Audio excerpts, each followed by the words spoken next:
ஏதோ ஒரு நாள் நிச்சயமா என் சாவு வந்தே தீரும் சார். ஆனா இந்த திரைப்படத்துல அந்த வாய்ஸ கேட்டாவே நமக்கு எரிச்சலாகிற மாதிரி தான் அவர் பேசியிருப்பாருங்க.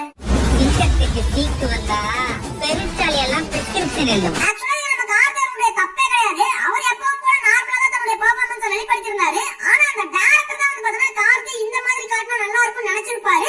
ஆனா அது சுத்தமா ஒர்க் அவுட் ஆகல அப்படின்னே சொல்லலாம். இந்த படத்துல ஸ்டோரியே ஒரு லாகிங்கான ஸ்டோரி. அது போக ஸ்கிரீன் பிளே ரொம்ப முக்கியம் இருக்கும். அதுக்கு நடுவுல நம்ம கார்த்தியோட டைலாக் டெலிவரியுமே ரொம்ப மோசமா இருந்த காரணத்தினால பாக்குறவங்களுக்கு பயங்கரமா எரிச்சல தான் இந்த திரைப்படம் கொடுத்துச்சு. அதுவும் இல்லாம கார்த்தியோட திரைப்படம்னா நம்பி படத்துக்கு போகலாம், பயங்கரமான ஒரு என்டர்டைன்மெண்ட் இருக்கும்னு நினைச்சு போனவங்களுக்கெல்லாம் மிகப்பெரிய ஒரு ஏமாற்றத்தை தான் இந்த திரைப்படம் கொடுத்துச்சுன்னே சொல்லலாங்க. நம்ம கார்த்தி அவர்கள் என்னதான் மிகப்பெரிய ஒரு நடிகராக இருந்தாலுமே கூட அந்த கேரக்டரும் அந்த டைலாக் டெலிவரியுமே வந்து மக்களுக்கு பிடிக்காத காரணத்தினாலேயே அது ஒரு ஃபர்ஸ்ட் பெர்ஃபார்மன்ஸ் லிஸ்ட்ல தான் வரும். நம்ம கார்த்தி அவர்கள் ஃபர்ஸ்ட் ஆக்டிங்னு நான் சொல்லல, ஆனா அந்த கேரக்டர் ஜப்பான் அப்படிங்கிற கதாபாத்திரம் ஒரு ஒஸ்டான கதாபாத்திரம் அப்படின்னு சொல்றாங்க. அடுத்ததாக இந்த லிஸ்ட்ல ஃபோர்த் பிளேஸ்ல இருக்கக்கூடிய நடிகர் யாருன்னா மாமன்னன் திரைப்படத்துல வந்து நம்ம உதயநிதி ஸ்டாலின் அவர்கள் தான். சோ அவருடைய அப்பாவா நடிச்ச நம்ம வடிவேலு அவர்கள் சோ பயங்கரமான ஒரு ஆக்டிங்க கொடுத்திருப்பாரு. வடிவேலோட அது அப்படின்னு சொல்லி நம்ம யோசிக்க வைக்கிற அளவுக்கு அப்படி ஒரு ஆக்டிங்க கொடுத்திருக்காருன்னே சொல்லலாம். ஆனா அவருடைய மகனான அதிவீரன் அப்படிங்கிற கதாபாத்திரத்தில் நடிச்ச நம்ம உதயநிதி ஸ்டாலின் அவர்கள் கரெக்டான நடிப்பை வெளிப்படுத்தினாரான்னு கேட்டீங்கன்னா கிடையாது. என்னை பொறுத்த வரைக்கும் அந்த ஒரு கதாபாத்திரத்துக்கு நம்ம உதயநிதி ஸ்டாலினை போட்டிருக்கவே கூடாது அப்படின்னு நான் சொல்லுவேன். ஆக்சுவலி இந்த அதிவீரன் அப்படிங்கிற கதாபாத்திரம் சும்மா சும்மா கோவப்படக்கூடிய ஒரு கதாபாத்திரம் தான் அந்த படத்துல காட்டியிருப்பாங்க. சும்மா எவனாவது ஏதாவது சொல்லிட்டாங்க போதும் உடனே வந்துட்டு கோவம் அப்படியே தலைக்கேற மாதிரியான கதாபாத்திரமா காட்டியிருப்பாங்க. சோ அப்படி ஒரு ரோல்ல நம்ம உதயநிதி ஸ்டாலின் அவர்களை போட்டதான் போட்டாங்க. ஆனா அவர் அந்த அளவுக்கு நடிச்சு கொடுத்தாரு அப்படின்னு கேட்டீங்கன்னா கிடையாது. அந்த கோவப்பட வேண்டிய சீன்ல கூட அமைதியா இருக்கிற மாதிரி தான் அந்த முகபாவனை எல்லாம் வச்சிருப்பாரு.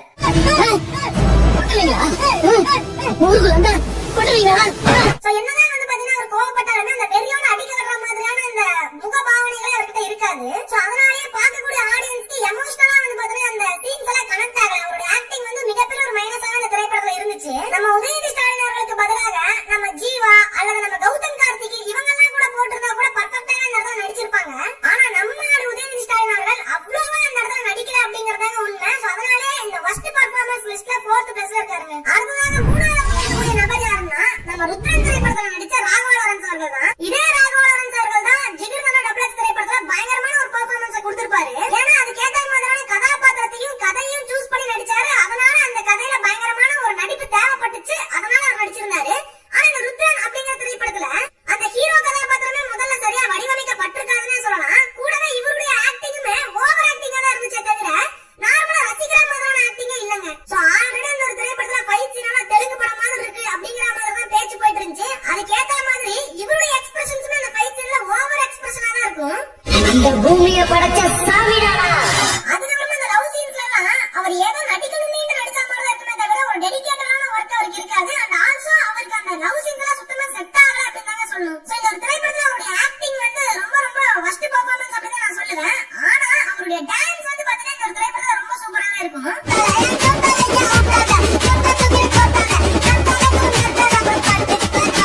ஆனா இப்போதைக்கு நாம அந்த ஆக்டிங்க பேஸ் பண்ணி தான் போய்கிட்டு இருக்கோம். அப்படி பார்க்கும்போது இந்த திரைப்படத்துல நம்ம ராகவா லாரன்ஸ் அவர்கள் ஒரு சில காட்சிகள்ல அவ்வளவுதானா அப்படிங்கிற மாதிரியான ஃபீல் கொடுத்திருப்பாரு. ஒரு சில காட்சிகள்ல என்னடா பெர்ஃபார்மன்ஸ் அந்த சிரிப்பு தான் வருது அப்படிங்கிற மாதிரியான ஃபீல் தான் கொடுத்திருப்பாரு. சோ அதனாலே இந்த லிஸ்ட்ல அவர் 3rd பிளேஸ்ல இருக்காரு.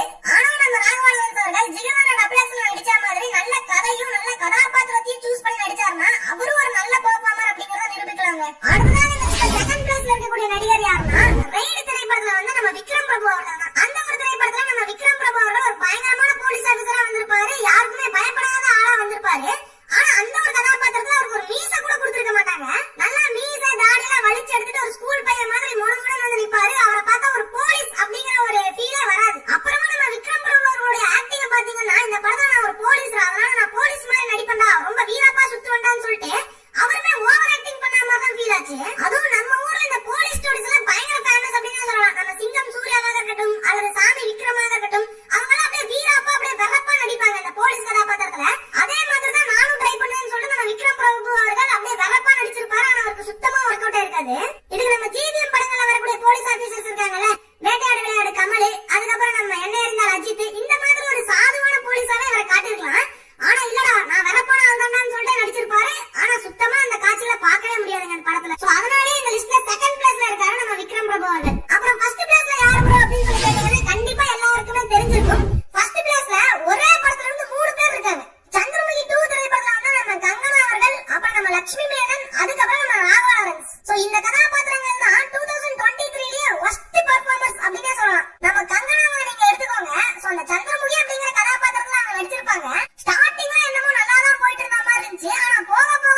தெரிஞ்சது இவங்க சந்திரமுகி 2 எடுக்கல, சந்திரமுகி 1 தான் வச்சு ஸ்பூஃப் பண்ணிட்டு இருக்காங்க அப்படிங்கிற விஷயமே எனக்கு போக போக தான் தெரிஞ்சது. நம்ம சந்திரமுகியை வேட்டையன் கடத்திட்டு போற சீனாக இருக்கட்டும், அப்படியே அந்த கோட்டையில வச்சு ஆட விடுற சீனாக இருக்கட்டும், அப்ப குறுக்காம இருக்கா இந்த குணசேகரன் அப்படிங்கிற கதாபாத்திரம் வேற ஒரு பக்கம் வந்து காமெடி பண்ணிட்டு இருக்கும். அந்த இடமே வந்து பாத்தீங்கன்னா நம்ம குணசேகரன் எட்டி பார்க்க, நம்ம வேட்டையன் வந்து ஆட சொல்ல, நம்ம சந்திரமுகி ஆடன்னு சொல்லிட்டு ஒரே கூத்தா இருக்கும். அப்புறம் நம்ம குணசேகரன் தலைய வெட்டுற சீன்லாம் நீங்க பாத்துக்கிட்டீங்கன்னா ஏதோ நாடகம் பார்த்துட்டு இருக்கிற ஃபீல் தான் நமக்கு வருமே தவிர ஒரு படம் பாக்குற ஃபீலே சுத்தமா இருக்காதுங்க. அந்த இடத்துல அவங்களுடைய பெர்ஃபார்மன்ஸ் ஏதோ நடிக்க சொல்லிட்டாங்கன்னு நடிச்சிட்டு இருப்பாங்களே தவிர ஒரு ப்ரொஃபஷனல் ஆக்டிங்கே அவங்க கிட்ட இருக்காது. ஏதோ நம்ம ஊர்ல இந்த மேடை நாடகங்கள் போடுவாங்கல்ல, அதுல அந்த மேடையில வந்து 4-5 பேர் நடிச்சிட்டு போவாங்க, அந்த மாதிரி தான் அவங்களுடைய நடிப்பு இருந்துச்சே தவிர ஒரு படத்துல நடிச்சிட்டு இருக்கோங்கிற ஃபீலே இல்லாம நடிச்சிட்டு இருப்பாங்க.